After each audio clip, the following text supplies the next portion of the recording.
Hello, Granton History. This is your intro video for Unit 13 on Aboriginal Relations. If you open the guide, you're basically going to go in here. You'll start off with your Prezi notes the same way we start off every unit.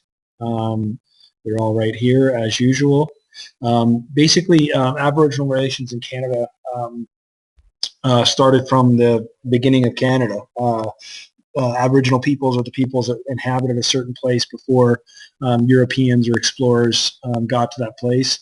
Obviously, here in Canada, we had people that were living here before European settlers came here, and those are referred to as Aboriginal peoples.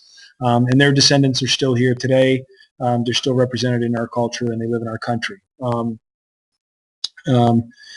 The period that we're going to study is from 1982 till present. When things have gotten specifically worse between the Aboriginal people. There were a lot of key conflicts that you're going to need to know about that happened between Aboriginals in the 80s that kind of changed the way that we deal with our Aboriginal populations. So that's what you're studying in these Prezi notes. When you get down here, this is a letter that's written by a young Aboriginal man, and he addressed it to his Canadian brothers and sisters. So he's written a letter explaining things that he and his society need in order to live better lives. There's a lot of issues in the Aboriginal community, and he discusses a number of those issues in his letter.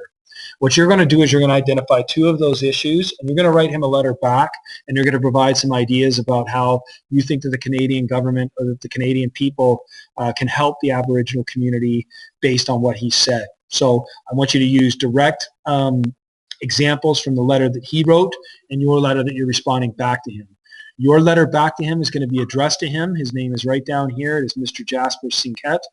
And you are going to write the letter in 4 paragraphs. You're going to have an intro paragraph. You're going to have a support argument number 1 where you provide one solution. You're going to have a support argument number 2 paragraph where you provide another solution, and then you're going to have a conclusion. So that's 1, 2, 3, 4 paragraphs in your letter back to Mr. Snagit.